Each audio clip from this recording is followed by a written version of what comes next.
So today I woke up and as I'm drinking my coffee, I looked at X for my morning updates and I found that OpenAI dropped something called Tasks. So I wanted to share what this is about for everyone. For now, it is accessible to Plus, Pro, and Teams subscription, and they say eventually it will go for everyone. So let's check it out, look at that feature, understand it, and maybe talk a little bit about it.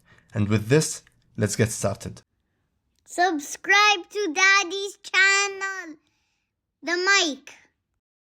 So this is what I found on X today on the OpenAI account. And hey, while you're watching this, consider subscribing. So this is the post I found on X by OpenAI. So it says, today we are rolling out a beta version of Tasks, a new way to ask ChatGPT to do things for you at a future time. So this is, I would say, the hint of future agent work through ChatGPT. Maybe it's less than an agent, but some agent-like features are there. Whether it's one-time reminders or recurrent actions, tell ChatGPT what you need and when, and it will automatically take care of it. So that's interesting. So here they have a quick demo of the mobile version of it, which I have. I'm going to show you the desktop one. And then if you scroll below that by OpenAI, you're going to see also the demo they put quickly for the desktop version of the tasks feature. So let's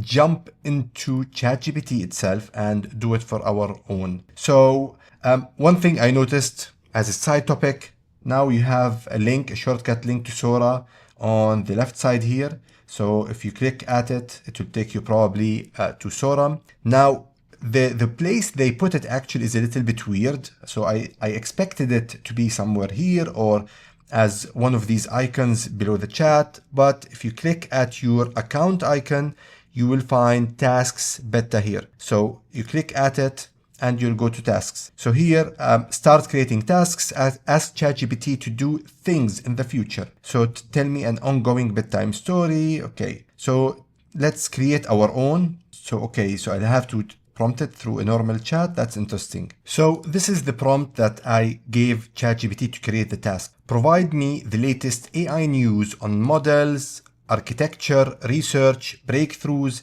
and any significant noteworthy piece of information from browsing for the previous 24 hours every morning at 9 a.m. So I want the latest news every morning from the past 24 hours done through research around a specific topic and subtopics when it comes to AI. So let's hit send. And before I hit send, you can notice here, it appears also now as a highlight as part of the drop down. If I click the drop down, it doesn't appear. So that's interesting. Anyways, so let's hit go and let's see what we get out of it. So it's creating the task. Got it. I'll fetch the latest AI news every morning at 9 a.m. You click at it. You can modify it, I assume, here. So you have the schedule. It's daily, 9 a.m. Search for the latest AI news on models, architecture, research, breakthroughs. Okay, so basically the same prompt I gave it. And the name is check the latest news, and you can save it. You can cancel here. Okay, pause or delete. So you can pause it. That's interesting. So I'll just hit cancel because it's created.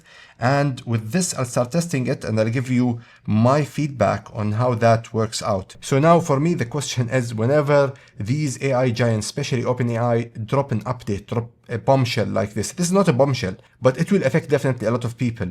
How would it affect the market? I literally was thinking last night, would it be something that people look for?